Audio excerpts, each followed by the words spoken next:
Hello, everyone out there in YouTube land. Plate 35, Lost Book of Nostradamus.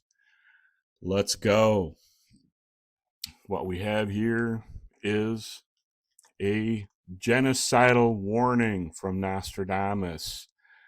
This plate image is also known as the 10th tarot card, or like the 10th tarot card, very similar to it. But Wheel of Fates, Wheel of Time, we can throw that all in there. Um, but this plate is speaking specifically to our time right now with the obvious yellow and blue colors, which we all know represents Ukraine. It's literally splashed everywhere around the world right now, in the press, on TV, going down the road, see the flags in people's yards. And then naturally over here, we would think, well, Jesus must be Russia. We got the little green man, and red for Russia, and the blue FSB hat, and they used to wear, or Putin did anyways. But long chin, they started. I'm like, maybe that kind of looks like Kadyrov.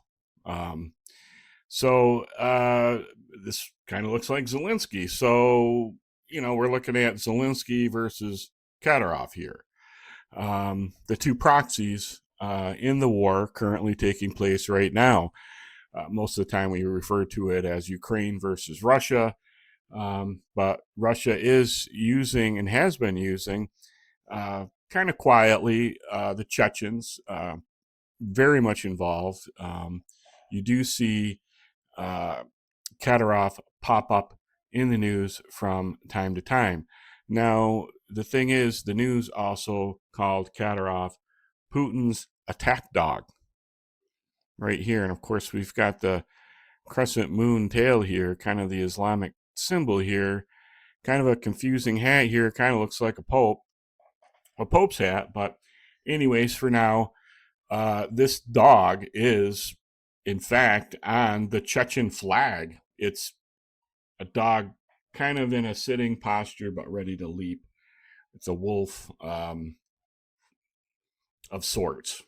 But anyways, Putin's attack dog. And oddly enough, this symbol on the back matches the flag of the Kadavarites, a group of men that the Chechen leader Kadyrov is involved with. So once again, we see this face-off between the two proxies here with some odd symbols on them. Of course, he's holding a snake, and he's pulling the lion's tail, and we got this guy in the center with the bloodstained robes, perhaps mentioned in the Bible. People think perhaps Jesus, or perhaps John, or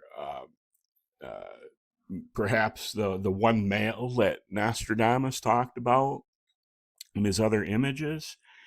The other curious thing, I had done some work on this image some 15 years ago, and I'll get into that a little bit later, but I had put this away for quite a while. And then when this war broke out, Ukraine and Russia and Kadyrov and Chechens and all that getting involved, and Neptune was prominent in the sky that year. I think it was January, February of 22, and I was just like, wow, that's. And then we just got some fresh pictures in of Neptune, and here's this big blue marble. I'd always assumed that this is the Earth. Of course, this is a multi-layered dimensional image. It spans a period of time here, so the characters kind of change and morph. I'll explain that as we go on. But here we see the empty hourglass, which is a clear indication that there's no time in the hourglass. in that sort of like time has run out, and Peacock's waiting here to tip over the hourglass. Of course, Peacock in Catholic symbolism represents rebirth, baptism, etc. Black crow here often, they're the ones who are ready to, they crow before the sun rises. So he's getting ready to crow, and perhaps this has something to do with coming like a thief in the night, and the the cock crows the warning, and the peacock tips over the hourglass, and time is ended, which I don't know, may just mean that we've entered into the age of Aquarius. Who knows? But, anyways, this is some kind of a warning here. I will just say that. And we can see here a craft kind of zipping across the sky here with a hand coming out of it with a rod that is controlling the axle. He's trying to pull down to try to turn the wheel, and of course this hand is preventing the wheel from being turned. I'll explain that a little later. I just wanted you to see that. Of course, the snake also on the wheel like a brake. The wheel is resting on his head, like the world on his mind, and all of this on his mind, and has been on his mind. Of course, we see what some people say planes. I've always interpreted this as men rowing in boats in waters, water lapping at the shores of the city. And now it looks like a window into the future. Looks like a water world, and the city is just kind of sticking up out of the water. Um, anyhow, anyway, um, I'll start to get into the deeper meaning of this image, but for now, I kind of have to work backwards. So I'm going to be walking you backwards through time in this image, and it's actually quite profound. Everything that's in it, it tells quite a story. But anyways, we do see um, the opposition here, and of course, ostrich feathers uh, represent commander in chief. Often is a sign of aristocracy and many other things. Um, we'll get into that. Of course, I want you to notice he's barefoot. He's not. He's got these funny sandals on. Quite curious. Okay. He's got a bell around his neck. It looks like it may be going up and down, maybe ringing like an alarm. We've got a crown, and we've got the black eagle here. So let's go to some of the roots of this image and its meanings. So I want you to notice his finger here, his masculinity here, where he looks more clean shaven. He's got a band or book on his leg. His hands are clasped together. So that's very important. Okay, this is what's known as the two Johns in Christianity. Um, this image you don't see around hardly anywhere anymore. There's multiple images that show the two Johns. Of course, John the Baptist, who's doing the zealous hand gesture, the finger in the air, which he's known for. It's called the John gesture. And over here we have John the Divine, or Jesus' favorite disciple. He's often shown with the book, writing the book of Revelations. Here's another image. I know the quality is not very good here, but I want you to see, once again, we see the John gesture, and we see John the Divine with his book, or the book of Revelations. Some say John of Patmos. But anyways, there's a few images like this bouncing around the internet. And here's another image. John doing the John gesture, often shown as masculine, known as the zealous one, and John the divine with his book of Revelations, he is known as the learned one.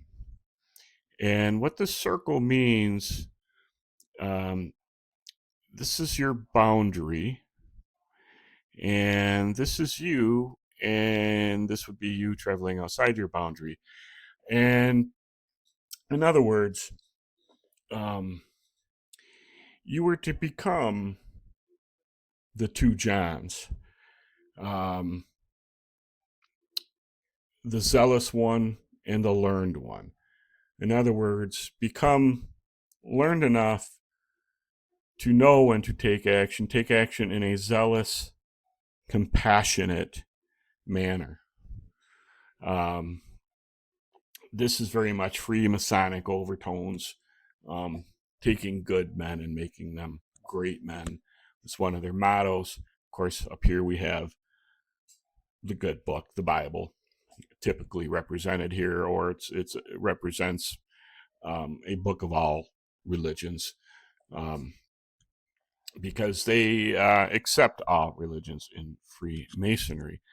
Anyways, this image was removed from Freemasonry in 1830 because they were starting to be looked at as John worshippers, and they were trying to build a Christian nation at that time. So they removed the symbolism of the two Johns from the Masonic lodges and so forth, and out of their literature,